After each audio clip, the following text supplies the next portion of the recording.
What's up, YouTube? This is GroudonEmpire, and I am back for another episode of Route Global 1000, episode 28. Last couple of episodes, as you've seen, instead of doing a live laddering series, I've changed it up a bit, and now I'm doing post-game commentary, trying to replicate to the best of my ability how the actual live experience would be, you know, between not seeing the 3 Pokemon that they're going to bring, and my thought process behind choosing my 3 Pokemon before a game.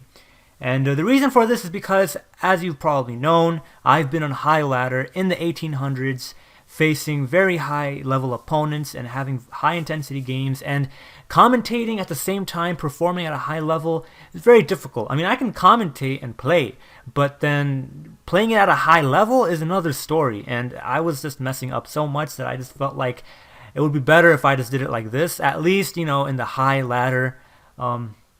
If I can manage to do recordings of games, you know, live recordings while being in high ladder later on, great, but the season's about to end in 2 days, so we'll see what happens. Unfortunately, this game is coming after a brutal losing streak that I had double sheer colds in a row on my part. I got flinched to death 2 games in a row. I missed crucial attacks such as Heat Wave versus Pokemon that were sashed, who ended up killing me. I just very, very bad luck, just extremely terrible hacks, 10-game losing streak because of that. That's absolutely, I don't even understand. I don't even think that's true, but unfortunately, it actually is true. I got frozen twice in the same game, 2 different Pokemon, 2 different ice moves. Yeah, crazy stuff. But anyway, we're going into this. I lost over 200 points. From 1865, I dropped all the way down to 1630. It was absolutely terrible. But anyways, we get into this game, and our opponent is in 1700s. I'm in 1600s. My opponent, right away, I see that I need rocks to break the sash of Breloom, and it does good damage to Charizard. And if that's a sash, Gengar, it does good. So Garchomp lead. I decide to use Blaziken because it takes down the Porygon 2, and it takes down the Mega Gengar, or the Gengar after Speed Boost, and it also takes down Breloom, and it does a good chunk to Charizard after Rock, so that's great. Now for the last Pokemon, I assume that's a Latios, the dual screening Latios, because that's the only kind of Latios I see, unless it's like super low ladder. So I'm going to have an Azumarill just in case, because Azumarill also, you know, it puts in work versus Charizard as well. So I just end up bringing Azumarill. As you see, I end up bringing Azumarill in the end, just because Latios, I mean, if it's dual screen, then I need Garchomp plus Azumarill to deal with it. Dual screening Latios is a threat.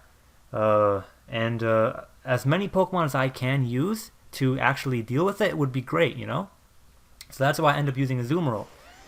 And you probably wouldn't expect dual screening Latios, but I've played so many games versus Latios that I actually know they're mostly dual screening. As you can see, he starts off and he uses Reflect. And I go for the Rock Tomb, I think. I go for the Rock Tomb because I just go for the Rock Tomb to lower its speed next turn. I don't Outrage. I go for the Stealth Rock because Outrage does not one-hit KO behind the Reflect. And that just causes trouble. I mean, not necessarily, but it might cause trouble, so that's why I don't want to take my risks. And after this, I just end up going for another Rock Tomb because I want Azumarill to come in and just kill it, you know? I don't want to get hurt first. I just want to kill with Play Rough. Unfortunately, wow, I'm actually surprised that got killed. That was sad. I got high rolled. My opponent got high rolled. I went for a Play Rough thinking at -2 speed I go first and I should be able to KO it, right? But nope, I did not KO it. I could not KO it. And I was actually thinking I should have used Belly Drum. That would have been my best move. And actually that was what I was thinking on the inside of my mind. But I was thinking if I just get the Latios done, that would be great, but it didn't happen. So fortunately I landed both Play Roughs, but now we're in trouble. As you can see, a Gengar comes in and it's not a good time. But we got the Latios gone, so we might be in good shape to win this. If there's a Azumarill in the back, I think we lose this. But you know what? Let's just go with the flow. I go with an Aqua Jet because I can't do anything else without dying. Sludge Bomb, as you're gonna see, is gonna kill me because I mean it does at least 90% from a Mega Gengar with special attack investment. So Azumarill's not gonna survive.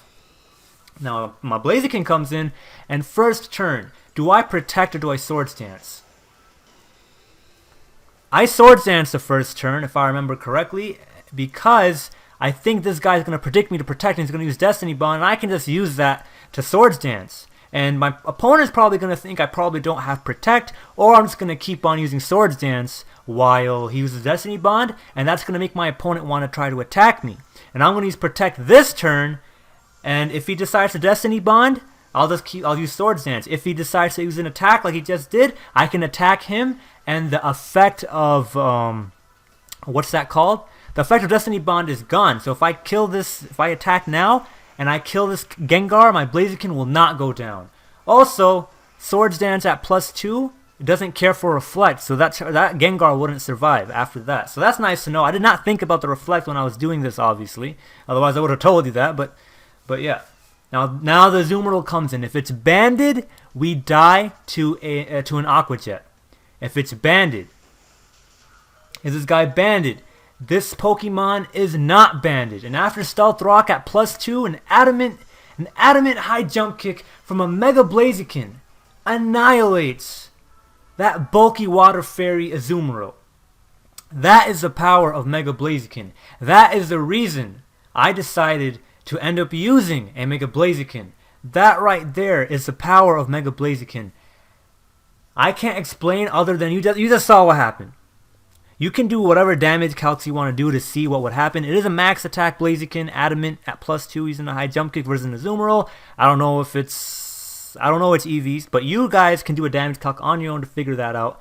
Basically, the reason I wanted to use Mega Blaziken, the biggest reason, other than the fact that it has speed boost and it can outspeed Gengars and almost everything else and blah blah blah amazing, is because a resisted Flare Blitz did 40% to my Mega Blastoise and to my Azumarill when I actually used those two Pokemon. I haven't done any games with them on camera, but when I used them in my alone time, and it was the most frustrating thing that ever happened. Forget about Thunder Punch. When you have moves like that do 40%, and especially high jump kick to Azumarill, that is absolutely absurd. So at +2, as you just saw, after rocks, it's going to KO that thing. So Mega Blaziken, Blazikenite, absolutely strong, amazing, super powerful. You just have to make sure you play it proper with the right team support. And that's not the easiest thing ever to do. I've lost to Mega Gengars many times in the past because I did not play the Protect Destiny Bond game well enough. And other things like that as well happen. And so yeah, that wraps up this game. I hope you guys learned from this replay and that you enjoyed this game. And if you've noticed, after every video that I make, I have a little picture in the back, usually that shows 1865, my rating. That's actually my highest personal peak, and it was off camera, so that's why I couldn't get like a capture card picture of it. But I keep on putting that in the end of these episodes, so you guys just know that was the personal peak that I got, the highest I ever got. Unfortunately, it wasn't top 1000 global, but it is super high nonetheless. I mean, you know, I'm going to use that as something to compare my points at the end of the season to others, unless I get a personal high that's even higher than that. So you guys can see the relative skill of what I have accomplished, right? And if you guys enjoyed this episode, please click that like button.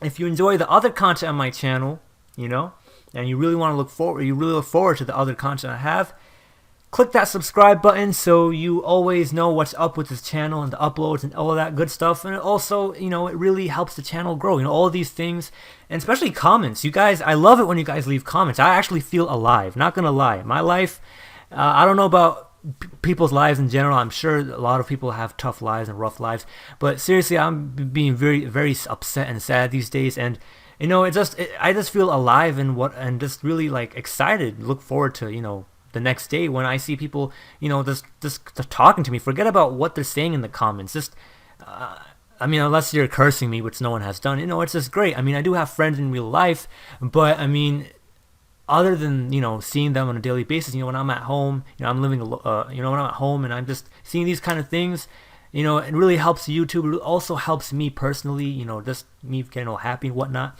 And I hope these videos help you guys out too. So yeah, that's all for this lovey-dovey bullcrap. If you guys, you know, I just said everything. Look. This is the end of this episode. This is GroudonEmpire Peace out.